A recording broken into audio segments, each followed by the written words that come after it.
Hello everyone, welcome and thank you so much for attending our monthly information night. My name is Lucinda and I'm the Office Manager at All Seasons Property. I'm hoping you can hear me okay there. Yeah, thank you. We are delighted to bring you these free community events on the first Tuesday of every month to assist you with empowering you in your property journey.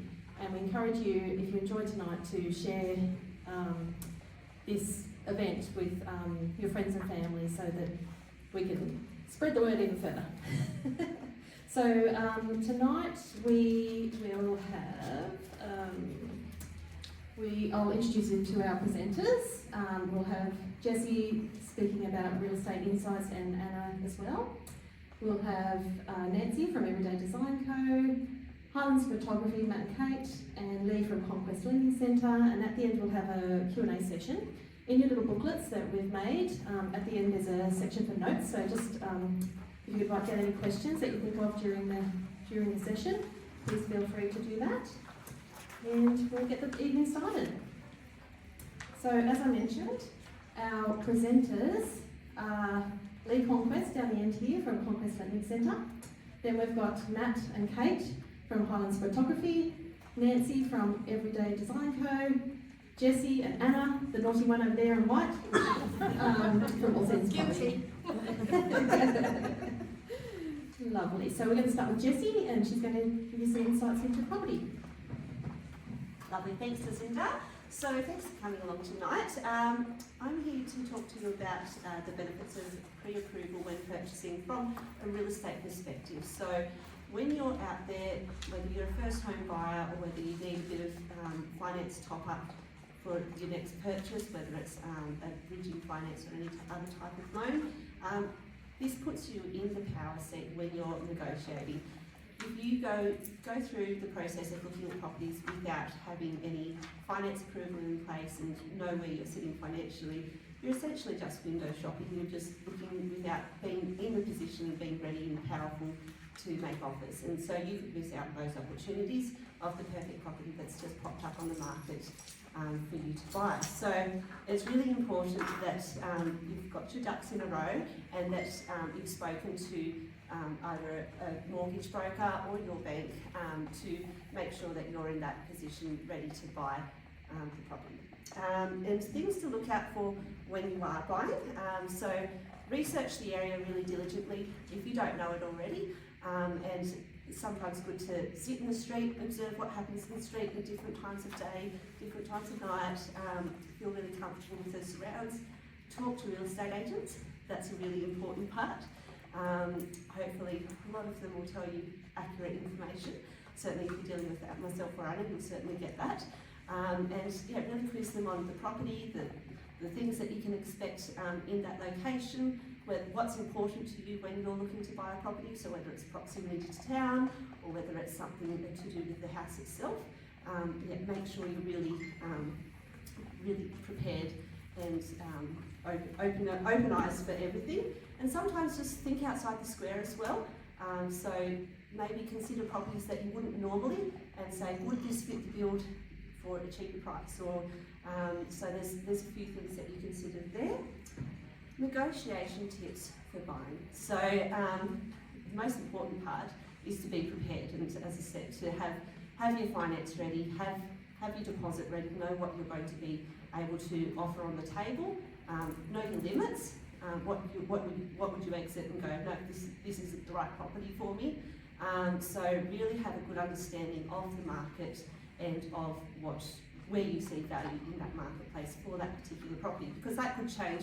You could say, I've got $1 million to spend on a property, but you're not going to spend $1 million on a property that you don't see that value. So really feel confident. Put things in writing is another good thing to do. Agents will appreciate that. They should be asking for that as well. But it's also good just to have those, have things written down in writing. So what your offer is, what your sale price is, whether there's any terms and conditions that come along with your offer, so whether it's subject to building and pest inspection, which is very standard, or if there's any other conditions that you want, like a delayed settlement or a quicker settlement, All those sorts of things are really important to include as part of your negotiation with the agent. And then, Anna, if you'd like to hop on over, and you can have a bit of a chat with everyone about steps for preparing to sell your property. Okay, so when you're preparing to sell your property, it needs to look good. It's like when you're going on a first date. You don't go out looking like rubbish. You put your best clothes on, you put a bit of perfume on, and you go out. Your house needs to look like it's going on a date. So you need to make sure that your gardens are done, that they look low maintenance and easy care, because people walk in, they want to know that it's not something they're going to have to tackle when they get there. It just needs to look easy. That will help you get more money for your property. Your property also needs to be in good condition before settlement, so it can happen without delay. So you need to make sure that it's cleaned from top to toe. You need to make sure that the gardens are done, that rubbish is removed, all that sort of thing. Otherwise, when you're selling, you may not have your buyer settle on the appropriate day if there are things that still need to be done in the property and the vicinity. So before you sell, you also need to make sure that the interior of your house has all the cracks, the whatever it is that's in there, your taps, you know, the sort of like easy care maintenance that happens internally that sometimes get let go when you live there.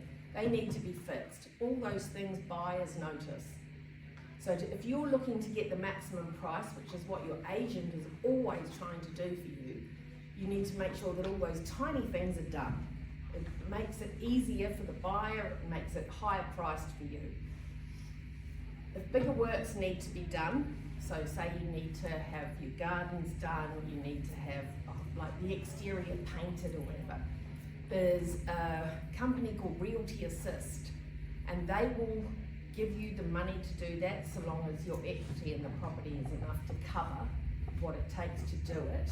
And it's between the vendor and Realty Assist to set that up, but they can pay that for you, and then that money comes out of your settlement. So you don't have to pay it up front. Like your marketing costs, that can also be taken out of your settlement costs through Realty Assist. So there are three, one's gone slightly over there. You can access up to $2,000 for a fee of $99, which I think is very cheap. Up to $30,000 for a fee of 5.99% with a $25 application fee. And then over $50,000, it's price on application. So they will actually do a little bit just to make sure that you can cover that cost. And that money that they're lending you to do that is valid for 180 days. So you've got 6 months to sell your property. And, you know, in the grand scheme of things, that's normally enough if you're priced correctly in the market. All right, well, I shall hand over to Nancy from Everyday Design. Hi everyone, I'm Nancy, property stager and owner of Everyday Design. So I'm passionate about helping people present their homes to get the best result possible with selling. So we're a family-owned business servicing the Southern Highlands, and our warehouse is in Moss Vale. So today I will talk you through the why, what and how of property staging, and I'll give you some tips that you can take away today. So why is property staging important? Well, a higher sale price. So styled homes can increase the sale price by 5 to 10%. So if you're selling a $1.2 million house and it gets a 5% increase, that is $60,000 extra. So, you know, no small fry. Faster sale. So staged homes frequently sell in a faster amount of time, spend less time on the market. Better photos, staged homes stand out better online, which then will attract more buyers to your open homes, which is what you want. And the buyer connection, so appealing to a broader audience, and it's helping show the lifestyle that your home has to offer. So I thought I'd go through staging mistakes that I see home sellers make, but I will also tell you how to fix them. So mistake number one is thinking your home is perfect. Do you ever see that, Jessie? Never. So it's really important to take a step back, and you need to see your home through a buyer's eyes. So you've got to highlight its strengths, but you've got to address the flaws. So things like clutter, outdated finishes, and needed repairs, which is what you were also talking about, Anna. Yes. Mistake number two is showing too much of their personality. Have you ever seen that? Of course not. Absolutely not. So buyers really struggle seeing themselves living in a space filled with family photos, bright paint colours, and unique decor and things like memorabilia. So it's really important to neutralise the space by removing the personal items and opt for neutral colours as much as possible and keep the decor stylish yet simple. Mistake number three is too much furniture and art on the walls. So our overcrowded rooms can feel smaller and distract buyers from seeing the home's features. So you want to edit the furniture and the art selections, keep the layout minimal to define the spaces, and you want to just use a few strategically placed artworks to enhance the room. Mistake number four is focusing on the wrong things and attempting rushed renovations. So poorly executed last minute renovations can waste your money and it leaves buyers questioning the quality. So it's really important to stick to the basics, which the high impact changes I like to see are fresh paint, thorough cleaning, like a deep clean. You think it's often overlooked. I'm surprised how many times that is actually overlooked. Just really well laid out rooms and just polished presentation. Again, it's just the basics. So now I will share my quick guide to getting your home ready for sale. So first is detach emotionally. You've got to let go of it being your family's home. You've got to turn it into a house that's ready for other people to buy. It's important to look forward to your next move and the memories that you're going to make in your new house. The very important part of decluttering and depersonalising. So you've got to take everything out of the cupboards and only put half back in, and it's really important that you're showing off the home storage because the buyers are going to be poking around every little cupboard and seeing what's on offer, and everything's spilling out. They're going to question how much storage the place has. Again, it's important to depersonalise because it's about the buyer picturing themselves living there. And it's important to ensure that every flat surface is cleared and only using a few select items. They don't want to see all of your favourite little mementos from your travels or your artworks that your children did 20 years ago. So it's really important just to keep it minimal. So repair and improve. So you want to minimise the potential jobs that new homeowners would have to do. Give the garden a really good tidy. Mulch is your best friend. It's amazing what a bit of mulch can do. You want to maximise the curb appeal. So how are they going to feel and what are they going to think when they pull up to the house on that first time? And just stick again to a neutral colour palette as much as possible. So the all-important style and stage. So ensure that your home has a good layout with really nice, easy flow. You want to highlight the features of the home, and you want to create a welcoming environment for buyers. So it's about suggesting a lifestyle that they can see themselves living in that home. And if you're not confident, then get in contact with a professional property stager like myself. So if you do want to do property staging, there are several different types. It's not just a one size fits all. So first you've got vacant staging. That's where the house is empty and no one's living there during the campaign. So all the furniture and all the decor is brought in by the property staging company. It really helps buyers visualise the home and the lifestyle, and it's definitely the easiest to maintain during the campaign. There's no last minute tidies. It's almost a set and forget, would you say? Apart from maybe a garden water or whatever. In summer maybe. Mow the lawns. Yeah, mow the lawns, yeah. Then you have the occupied staging, which we do, and we do quite a lot of it. So that is where you are living in the home during the campaign. So we tend to use a combination of the homeowner's furniture and then we bring in items to complement it. So that could be like keeping your dining table and then bringing in some new dining chairs just to zhuzh it up a bit and make it feel a bit more new and fresh and contemporary. Decluttering the layout, so we'll often tweak the layout of the home just to make it feel really spacious and maybe to see it with fresh eyes and present it in a different way than maybe you've had it for the time that you've been living there. And we tend to lean into the general style of the home and complement it and just try and elevate it from where it sort of is naturally sitting. We also have partial staging, so that's when only certain rooms or zones are staged. So the key areas we usually do are the master bedroom, the living, kitchen and dining. So it offers buyers some insight and it's really good when the budget is limited. I know that we've done a few where we've just done the key zones and it's really made that difference, you know, by being, you know, mindful of budget. And then you have the DIY staging. So that's when homeowners follow a guide or a course to stage their own homes. They implement the updates and all the styling themselves, and the best results are achieved when they're following a guide or a course, like my Stage to Sell course.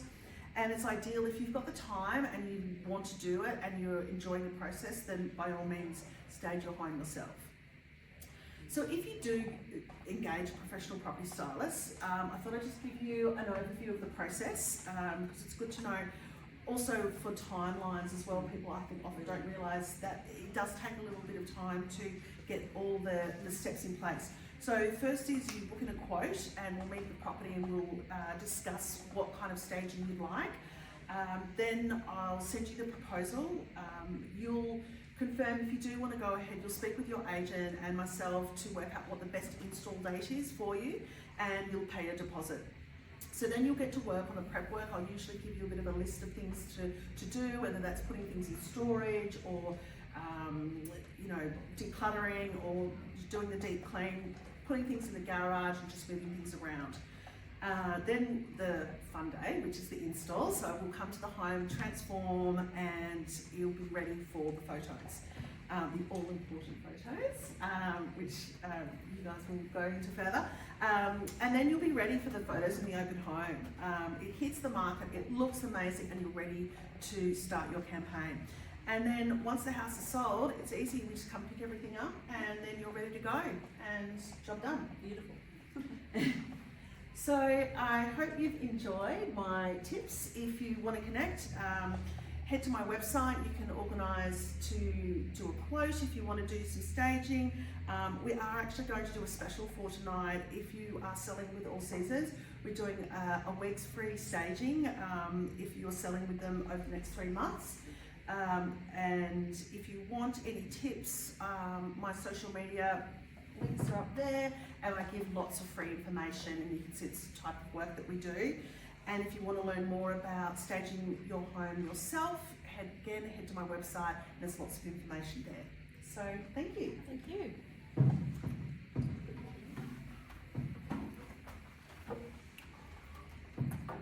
Hi everyone. First off, a big thank you to Jessie and the All Seasons team and Lee for hosting these amazing monthly sessions and for inviting us to speak tonight. I'm Kate and this is Matt, and together we are Highlands Photography.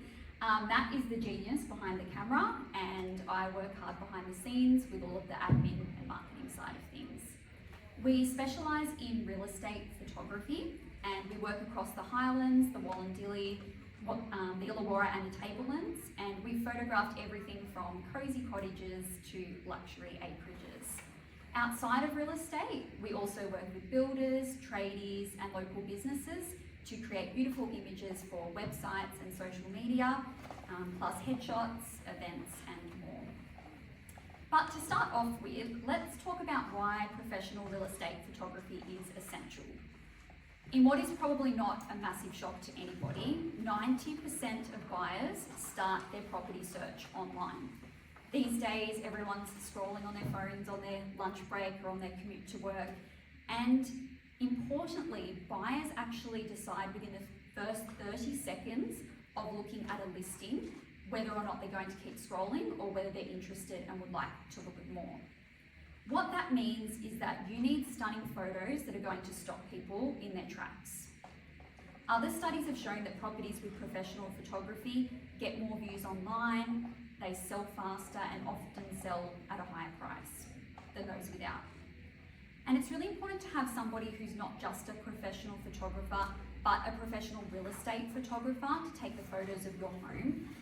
Real estate photographers not only have specialised equipment and editing techniques, but they really understand the market. We're taking photos of homes day in and day out, so it's really important to understand what's trending in the market. So that's why it's important to have someone who's a professional real estate photographer to take your photos. Now, these days phone cameras are incredible, and a lot of people wonder why they can't just take the photos on their phone. Here is an example of the same room taken on a professional camera and on an iPhone. And as you can see, the phone lens just really distorts the room, it blows out the bright windows, everything just looks flatter. Whereas if you look at the professional photo, everything is well lit, it's balanced, it's sharp, and it's inviting. And the difference is what really helps drive that emotional engagement and serious buyer interest.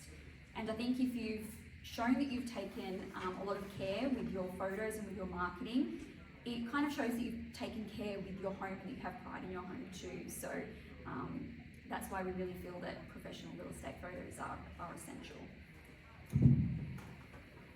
Thanks, Kate. So yeah, here's a quick rundown of what real estate photography services we offer and that you can include in your listing. So there's obviously photography. Now this includes both interior and exterior photography. That's a combination of whole room shots, which show the space in its entirety, as well as something that we call feature shots, which are more detailed, close-up, creatively composed images that draw the attention to something special. So if you've got a nice fireplace or some fancy light fixtures, things like that, they're the ones that get them. So these images help differentiate your property and connect emotionally to the buyers. So other than standard photography, we also offer aerial photography. So drone shots are great at showcasing the land size, your surrounding views, and proximity to landmarks. Aerial photos are used to be reserved for luxury properties, but are now becoming standard inclusion in most real estate listings, which is really good. Dusk and twilight shots. So dusk shots are a powerful visual tool which can make your listing stand out. They have an eye-catching effect which makes buyers pause mid-scroll. The dusk photography gives the listing a luxurious feel. It signals to buyers that care and attention have gone into the marketing. You have video walkthroughs. So this is especially popular for outer area or Sydney buyers who can't attend in person. So unlike photos, video gives the buyers a sense of how the rooms connect, the size of the space, and how it feels to move through it. Platforms like Instagram and Facebook prioritise video and their algorithm, so that means that your listing will get more exposure. And statistics indicate that listings with video receive 403% more inquiries than those without video. So that's a pretty big figure. There's also floor plans, so they're an absolute essential for a listing. A survey done by CoreLogic found that in Australia, 45% of home buyers would eliminate a property from their list if the listing didn't have a floor plan with it. So that just shows how much value people place in having the layout in front of them and being able to see it. They offer the big picture and highlight the flow of the home, help you visualise potential and think long term. And they're crucial for remote buyers too, if they can't see it in person, to be able to at least see the floor plan. Really big help. So you don't have to include all of these different services in your listing, but with each service it adds a layer of value, and that depends on the property type and the target market that you're going for. Your agent will be able to help you guide through deciding what to include. Okay, so there's more to real estate photography than just turning up and clicking the shutter. Every image is carefully crafted to show the home in its best light. Now that's literally and figuratively. We frame shots to make the space feel open, inviting and functional.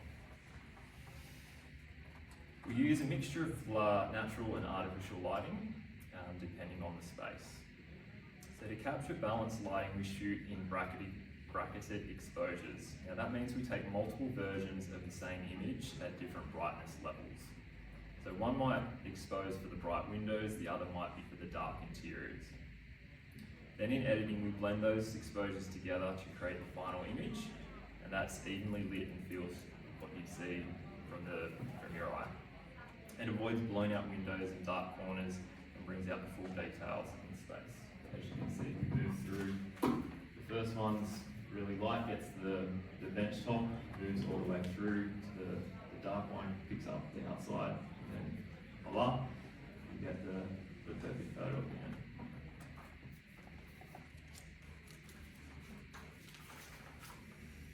So after shooting, we bring everything together with careful post-processing.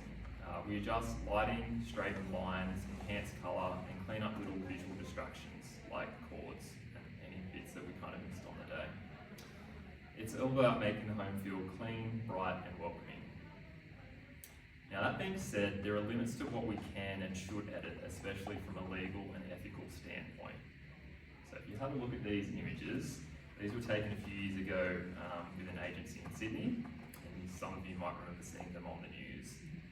So the image in the top left corner was the image that was used in the listing, and the image in the bottom right is the realistic view and what buyers would have seen when they rocked up for the inspections.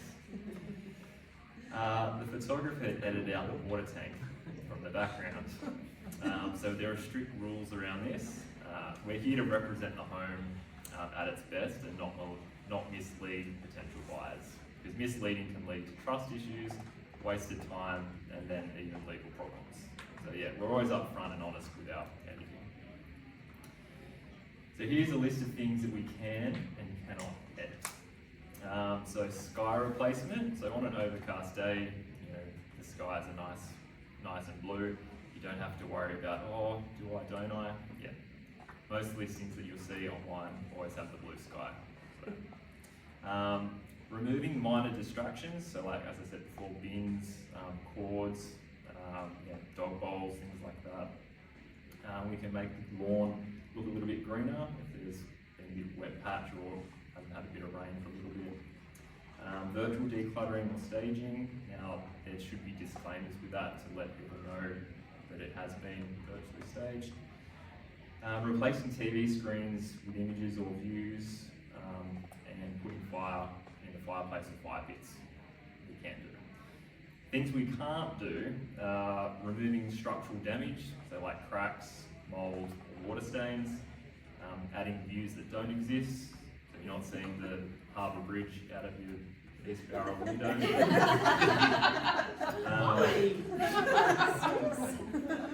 Good telescope. Making rooms look larger than what they are, and also editing out permanent features like power poles, neighbouring buildings, water towers. If your neighbour's car's in their driveway, yes, we can do that, but we can't get rid of your neighbour's house.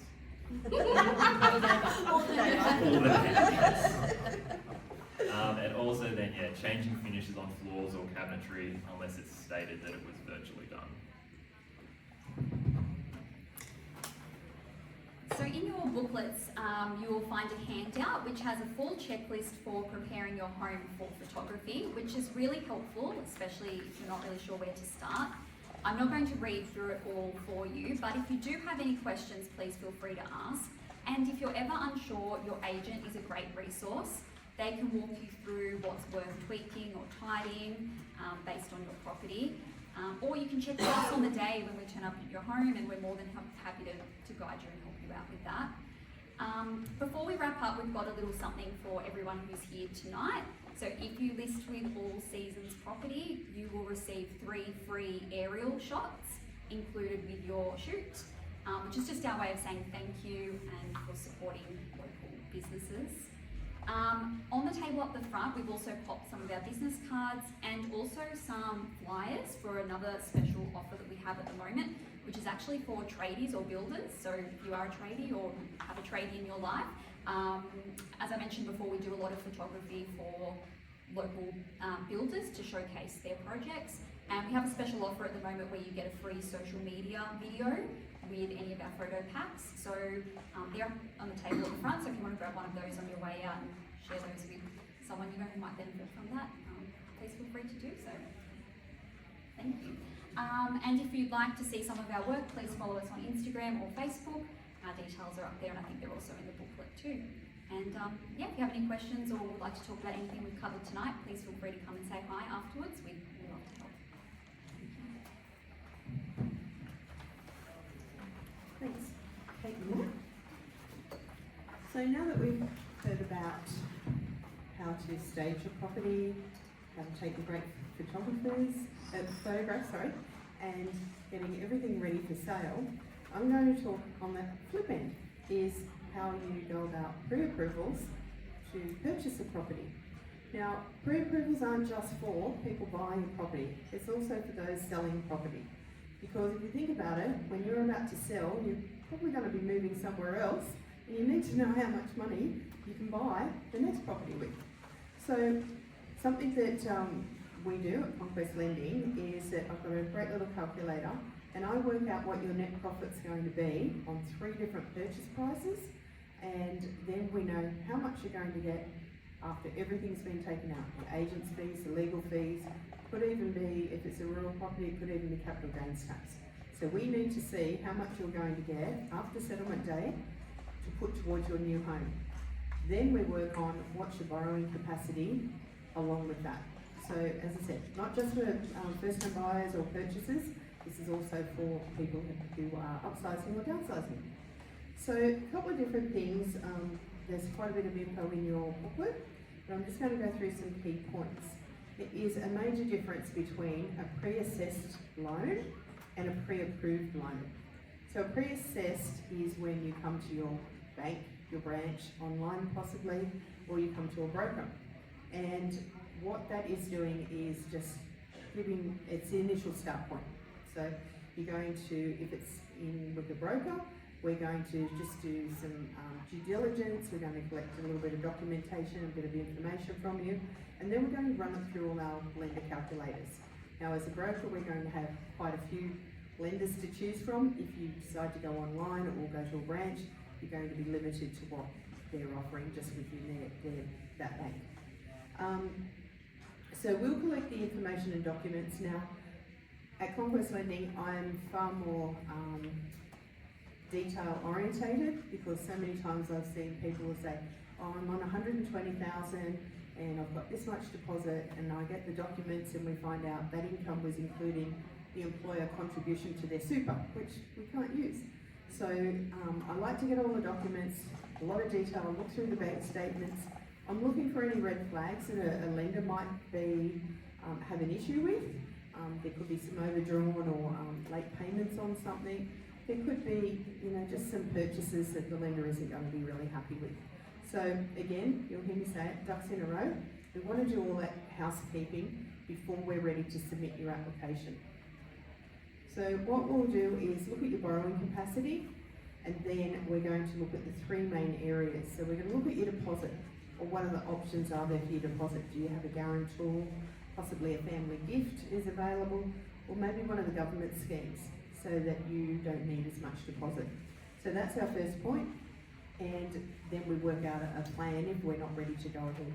Our next one is looking at your credit report, and as I've said in previous sessions, we do a soft touch on your credit report. So we're viewing it without any mark, any deduction in your credit score.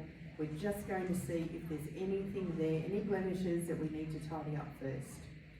Then we look at your borrowing capacity, which is based on your income versus your liabilities. So we're looking at your income in a lot more detail than just what your gross income is if you're on wages.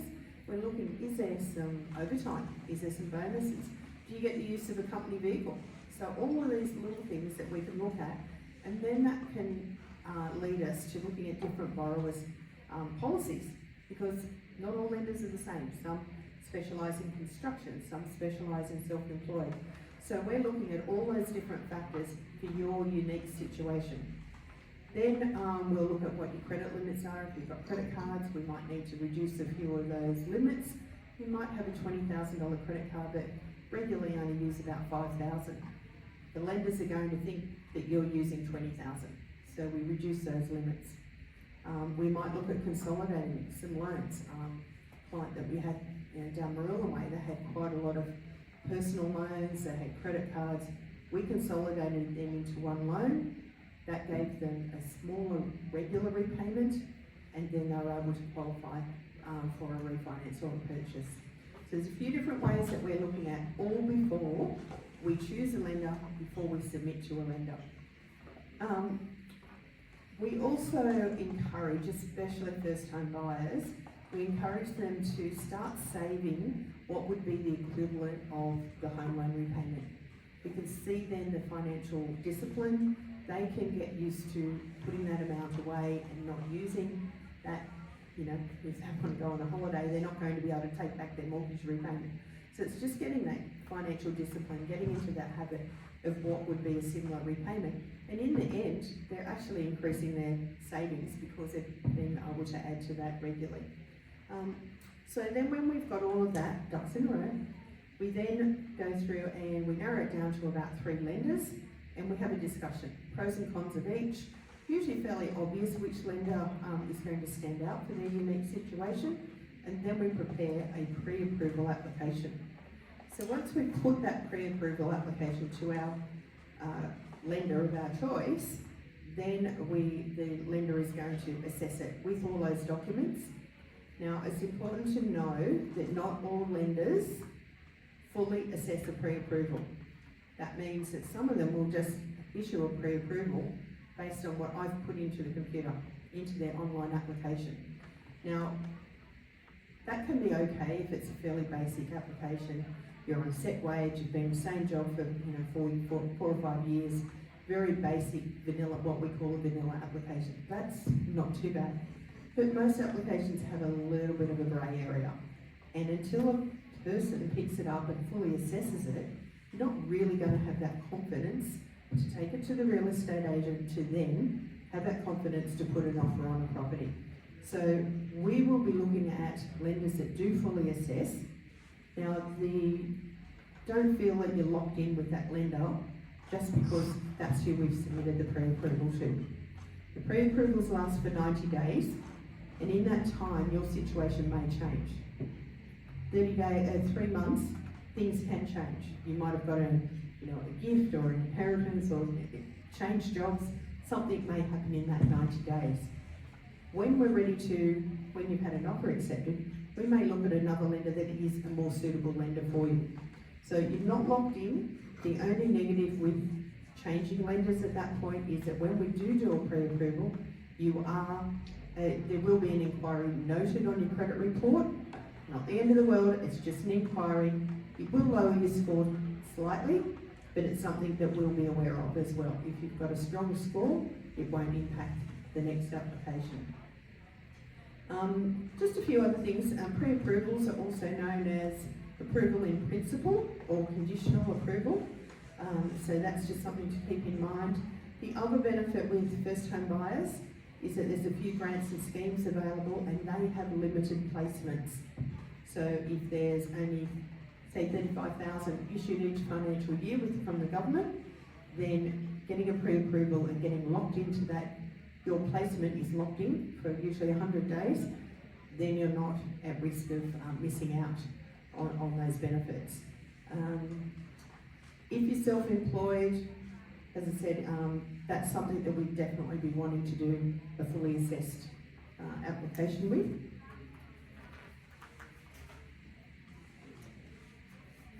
And in your pack, you'll see that there's a list there of the different things in more detail of the things that we'll be looking at for that pre-approval and pre-assessment.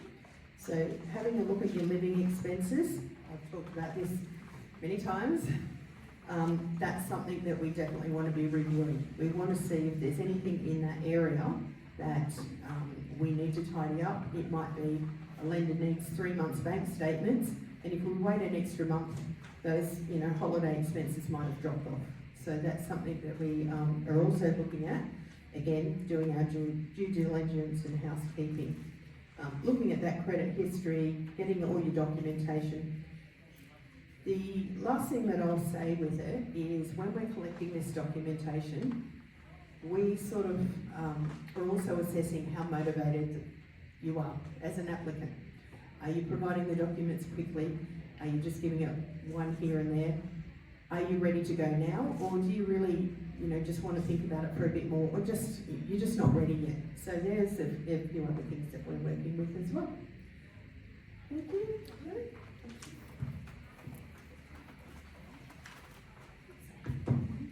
Thank you everyone, that was really knowledgeable and lots of information there. As I said, we've got our Q&A session now, and before I start, I do have some questions, that's what's the word, questions for our panel, but to get us started. But did anyone have a question before we start, or you want to pop your hand up through the time? That's fine. So the first one is for Jessie. What are the first steps I should take when thinking about buying a home? Get your finance sorted out first is most definitely the most important part, because as I said before, you really can't be in a position to make offers on that property that has just caught your eye flicking through the internet if you haven't got your finance all sorted out. So really it's super important to know exactly where you stand, so you're not looking at properties that are out of your price range, and that you're being very realistic about the whole process. So if you are dedicated to buying a property right now in the current market, then it is a good time to buy still. In winter there is a lower stock level, so you will have a few more competition. So you really do need to be prepared if you're looking to buy in some of these months with the lower stock levels. So get your pre-approvals in place, get your deposits ready to go, and talk to agents as well. Yeah, it's really important to empower yourself with knowledge. So that's what I would recommend. Thank you, Jessie. Another question for you. What are some common mistakes buyers make, and how can they be avoided? Again, circling back, but we are avoiding the problems of not being ready to be in that buying position, and not knowing what the process is. And so having conversations with agents and with mortgage brokers, they'll help you understand where you should be starting at to know that you'll be ready to buy at the right time when the property comes up. Don't be shy to ask lots of questions. The only silly question is the one that wasn't asked, and so your agent should be able to inform you about whether it's the location of the property or any of the other little nitpicking questions that might pop into your head. As I said, don't be scared to ask them. It's really important that this is a really big decision in your life. It's a lot of money you're going to be spending, and you're going to be paying it off for the foreseeable future.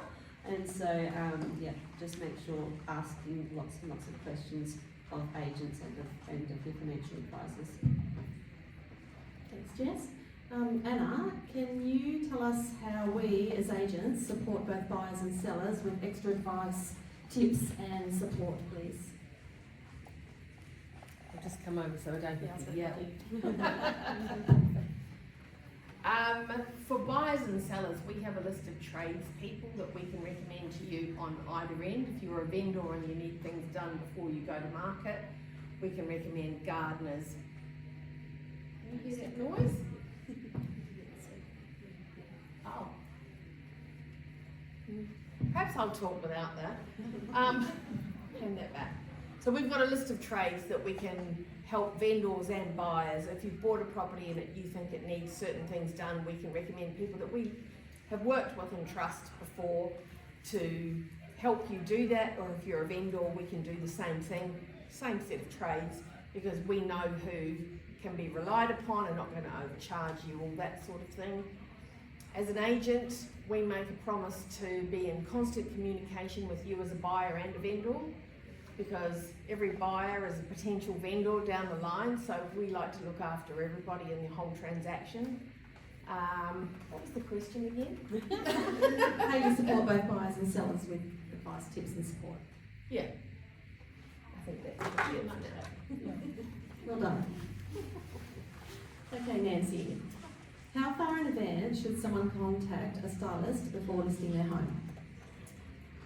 Thank you, Lucinda. It depends on the home. If it was a deceased estate and you're selling, I would probably recommend getting in contact as soon as you're deciding to sell, just because often with those situations there's quite a bit of work to do, and sometimes I can come in and I can consult and help my clients decide on, you know, if we're going to keep any furniture, if we need to repaint, or just really valuable jobs that you might want to do to the property that will really help achieve the best result possible. So my answer, if it's a deceased estate, is as soon as possible. And look, if it's a brand new home or if it's empty, usually we're booked out sort of 3 to 4 weeks in advance.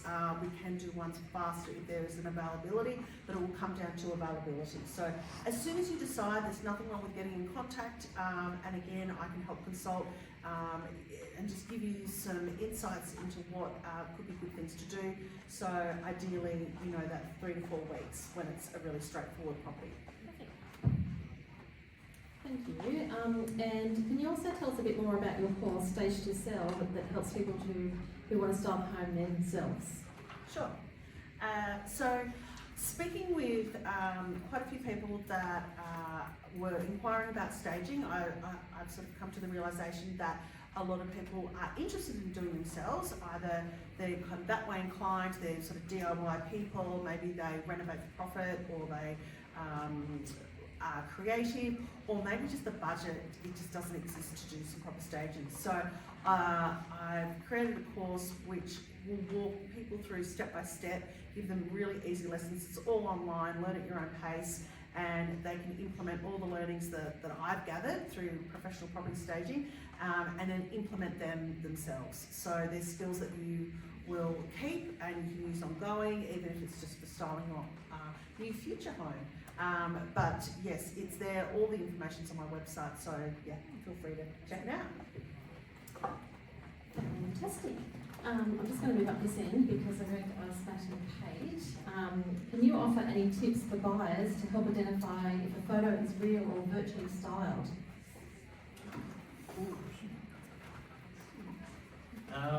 So most of the photos should have the disclaimer on there. That's what it needs to be. But I mean, that being said, it doesn't always happen. There's multiple things. The technology is getting better with the 3D furniture, AI stuff coming into it. So it is tricky sometimes to look at them. You know, in a new home, all the furniture looks new and everything. That's hard to tell, but you know, you look out for multiple shadows that are kind of going in the wrong direction. You might have a window source right here, so the shadow should be coming across the room that way, but then you've got shadows that are going like back into the window or out in front, so kind of multiple sources. That's obviously a bit odd. The scale of the furniture might look a bit weird as well. You know, it looks really small or over, like really big up close. Furniture might be floating, or it's like sunken through the ground because it's obviously a panelled floor, but the chair legs through, or the ferns half cut off through the wall. Definitely not buying a house that's got floating furniture. Special price. Yeah, so that's, yeah, I mean, yeah, so I mean, there's a few little things, and I guess a big one as well is if you rock up to the home and there's an empty space, there's probably a big way that's not there. So it's either been styled and taken away quickly, or it's been virtually styled and it's obviously just there to try to help it. Can I ask, mate, just while you're talking, client was living in New South Wales but buying in Brisbane, and the apartment was only a small studio apartment, and it looked lovely. And when she actually drove there to look at it, the condition of, say, the vanity in the kitchen was really poor condition, so it had been photoshopped. Is that something that's allowable, like the vanity was looking all nice and white and clean, and it was nearly throwing out. No, so things for that example, I guess, if you had toothbrushes or soap dispensers or things that are on the vanity that are disposable items, that's something that you could get rid of and touch up. But the vanity itself, or chipped tiles, cracked mirror, for example, you technically can't kind of Photoshop that for the photo, because then that's obviously misleading people, lacking trust, and someone gets it and goes, oh, this looks great, oh, hang on. And then that's obviously questions back towards the real estate agent. So. And I'll just add to that too, that yes, it does come down to the real estate, because we do have to follow compliance. So regardless of what the photographer's done, it's up to the real estate to put the correct photo up that's not misleading, because we can get in big trouble. So how many photos do you think I would need if I was going to list my property? Well, this will vary depending on the size of the property, and your agent is going to be really helpful in guiding you through how many photos they would recommend, depending on your particular marketing campaign. But to just give you a bit of a general guide, we would say that for small properties like apartments or villas, we would recommend around 8 to 10 photos. It should cover most of the main spaces. For your standard 3 to 4 bedroom home, we would recommend a few more photos, around 12 to 16.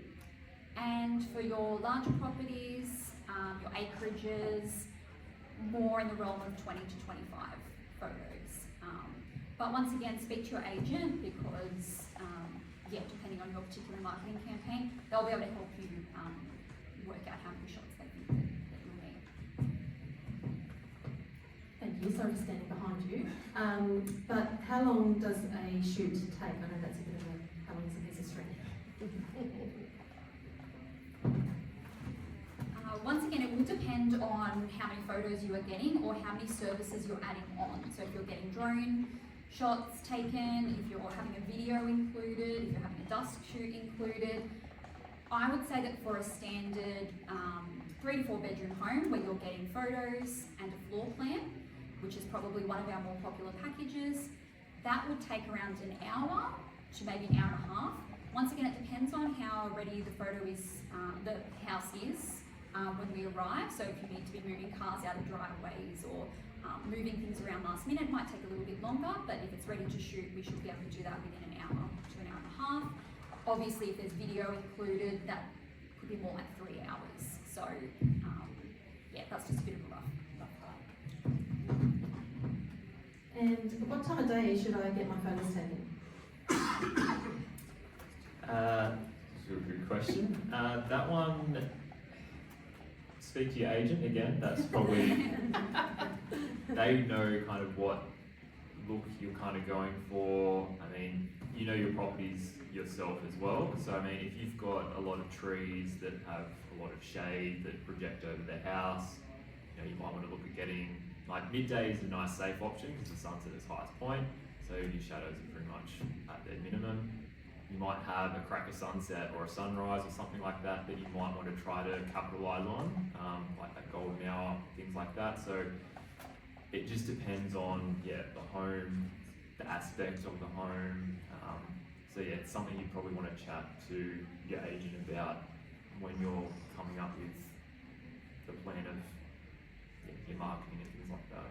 So there's not a right or wrong answer, but I mean midday is a safe one, kind of early afternoon, but if you've got things that you want to highlight, definitely try to capitalise, and that can make the difference. Perfect.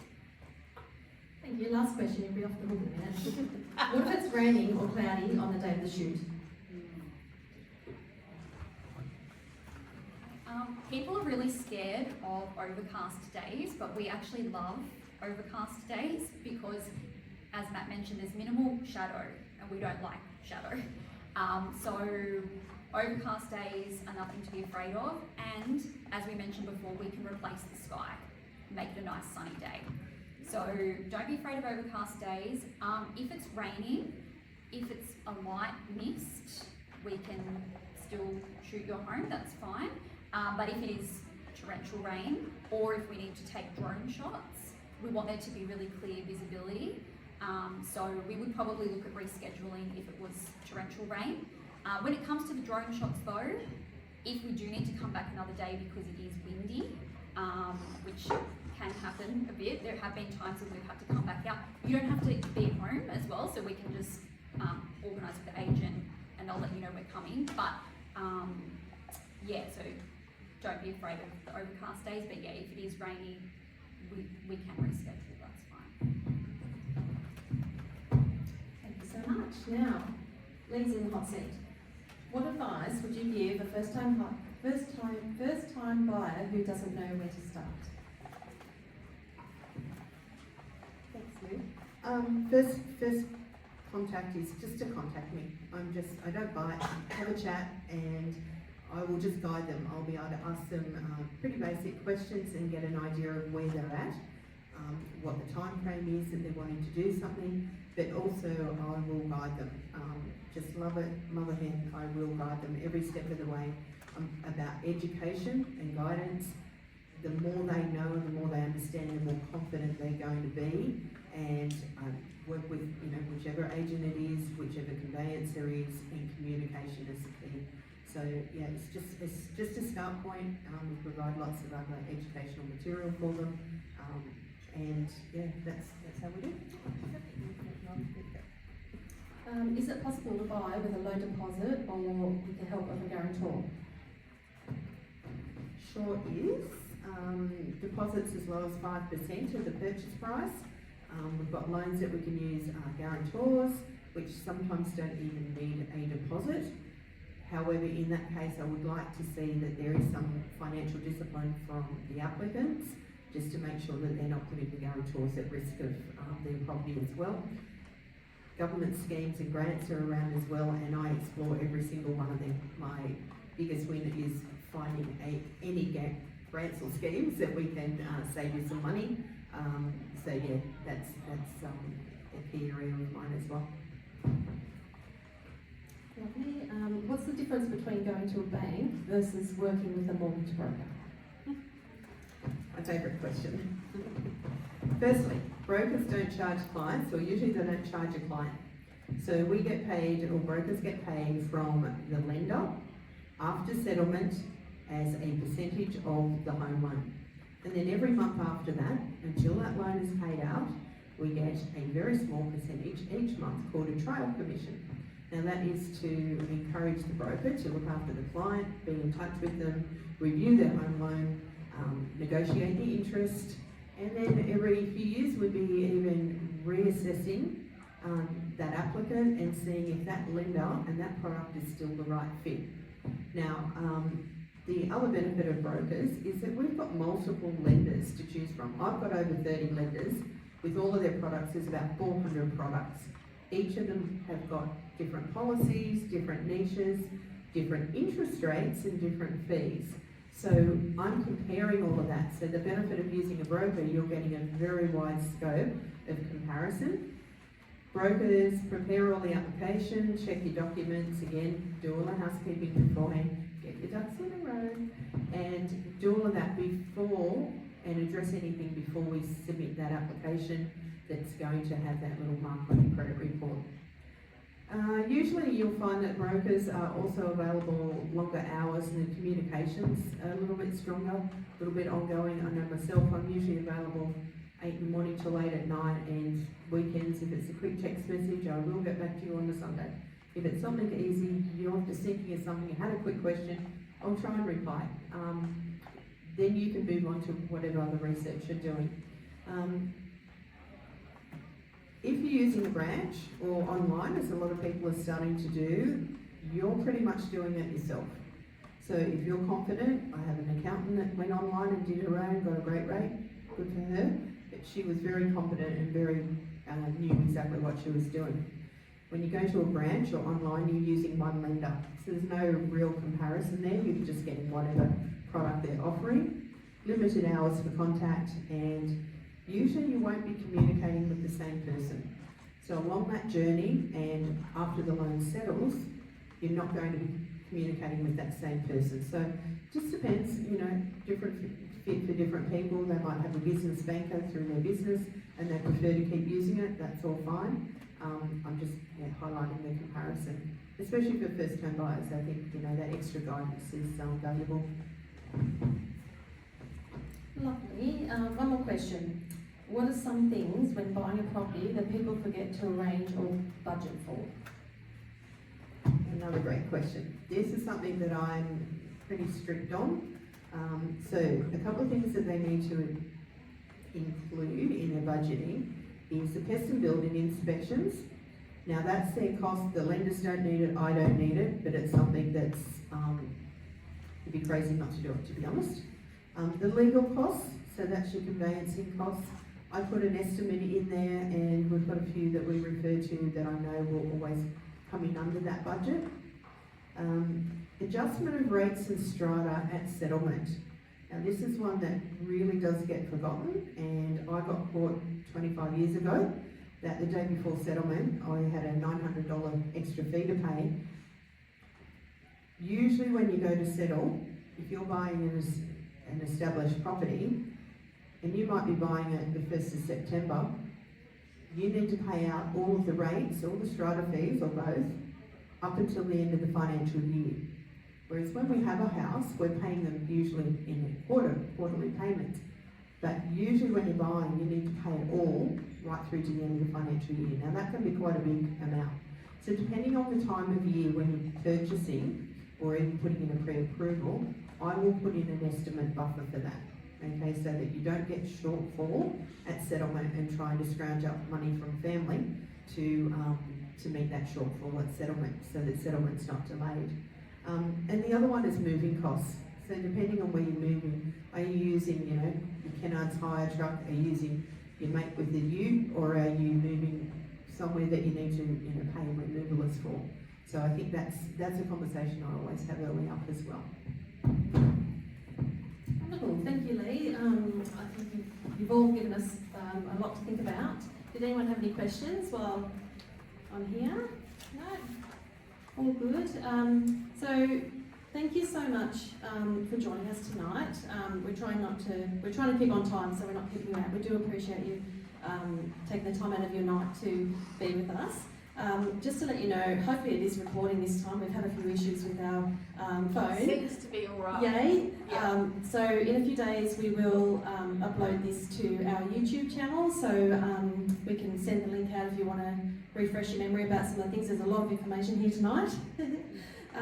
Also the booklets that we've designed, they're to be added to if you do come to future events, to hopefully build like a comprehensive guide to all the different subjects that we cover throughout the year, and add to. We do have a lot of repeat customers that have been coming, and they should have a nice big thick guide by the time we get to the end of the year.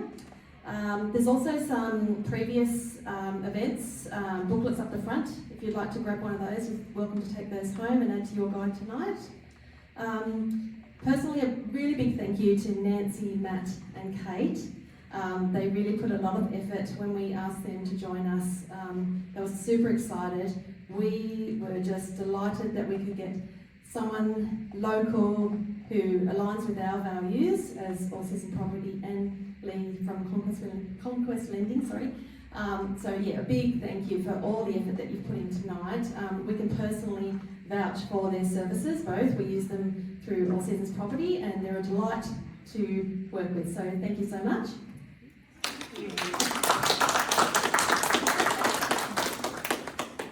So that's about it. We hope you've gained a little bit of knowledge from tonight, and if you've enjoyed it, like I said at the beginning, please help us spread the word.